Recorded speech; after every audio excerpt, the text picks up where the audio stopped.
Hey everyone, and welcome back to the Deep Dive. Don't forget to hit that like button and share this with your friends, and subscribe to the channel for more deep dives into some really fascinating topics.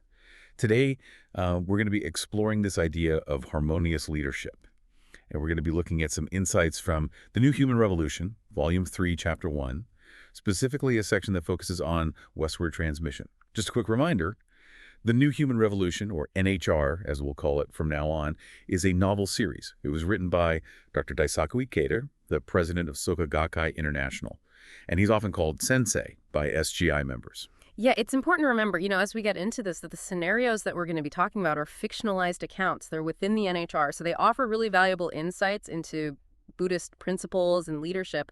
But it's really crucial to remember that these are not meant to be like guidelines for action, prescriptive things that you must do.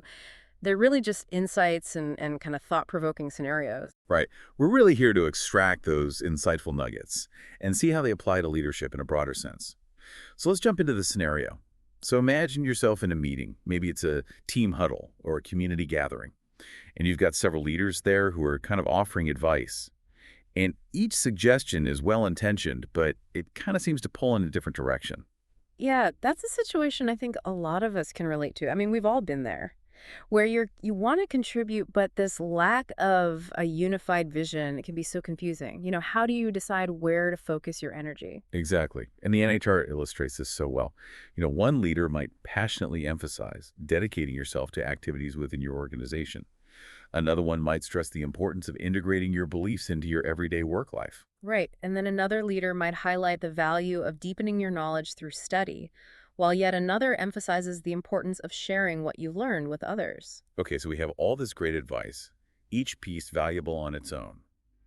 But it feels scattered, doesn't it? The core issue here is the lack of unity in the messaging. It's not that any individual message is wrong, but the disjointed delivery creates this sense of dissonance. Think about it.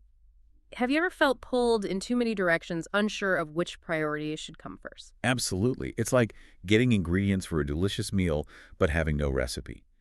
So how do we bring harmony to this potentially chaotic situation?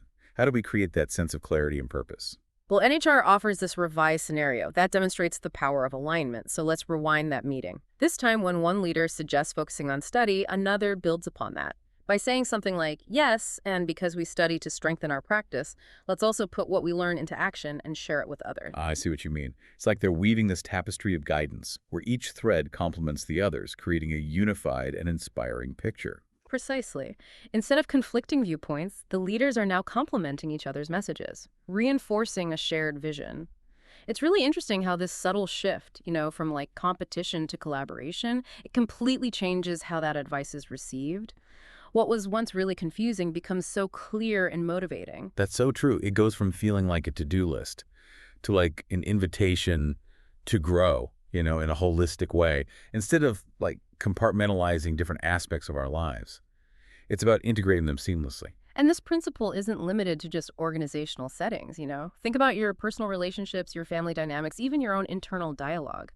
Have you ever noticed how much smoother things go when there's this sense of alignment? Oh, absolutely. Whether it's like deciding on a vacation destination or working through a disagreement.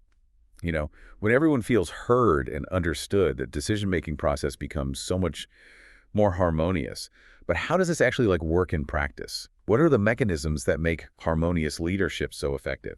It boils down to three key elements, I think: trust, clarity, and motivation. When leaders present a united front, it fosters trust among those that they're leading.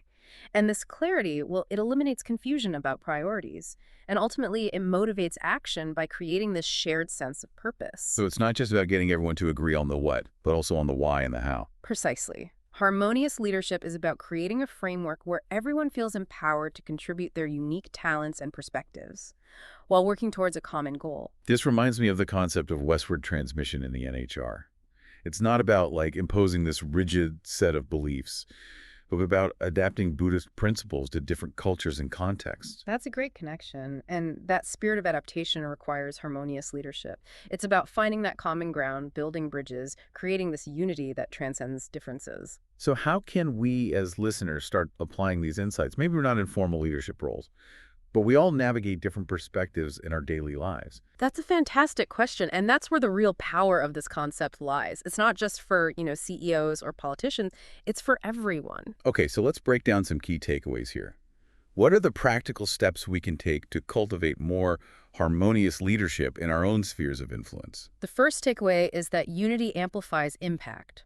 When we speak with a unified voice, whether it's in our families, workplaces, or communities, our message resonates more powerfully and it inspires greater collective effort. It's like that saying, if you want to go fast, go alone. If you want to go far, go together. Exactly. The second takeaway is to focus on complementing rather than contradicting. Even if individual points are valid, presenting them in a way that clashes with other messages creates confusion, and it erodes trust. It's like trying to build a house with mismatched blueprints. You might have all the right materials, but without a cohesive plan, it's going to fall apart. That's a great analogy. The third takeaway is to think beyond ourselves. Effective leadership, even in our personal lives, requires stepping outside of our individual silos and considering the broader impact of our actions. It's about recognizing that we're all interconnected and that our individual contributions are most effective when they align with a shared vision. But isn't there a risk of losing individual initiative when everyone is too focused on unity? How do we balance harmony with personal growth? That's a great question, and it highlights the importance of open communication and a willingness to embrace diverse perspectives. Harmony doesn't mean uniformity. It's about creating a space where everyone feels safe to express their ideas and contribute their unique talents. Yeah, it's about finding that sweet spot, where individual expression can flourish within a framework of shared values and goals. Exactly, and that's where I think our final takeaway comes in. Growth through harmony. It's a two-way street. When we prioritize unity and we work together effectively, it not only benefits the group, but it also deepens our own understanding, our own compassion, and our own resolve. Right, it's a reminder that leadership isn't just about giving directions, but it's about fostering a culture of collaboration and mutual support, where everyone can thrive. So as we wrap up our deep dive into harmonious leadership, let's bring it back to you, the listener. How can you apply these insights in your own life? Yeah, think about a situation where you felt pulled in different directions, or unsure how to prioritize those competing demands.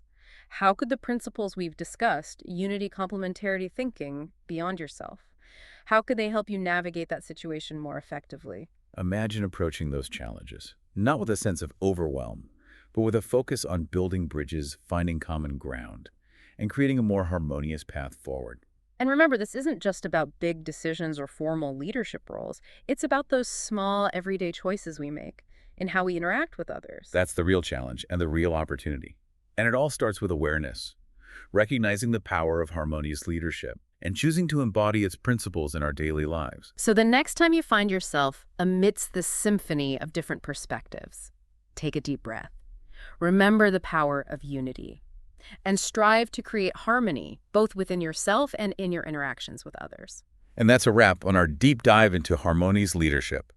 We hope you found these insights from the New Human Revolution to be valuable and thought-provoking. If you enjoyed this episode, please like, share, and subscribe to The Deep Dive for more fascinating explorations into the world of knowledge and ideas. We'll see you next time.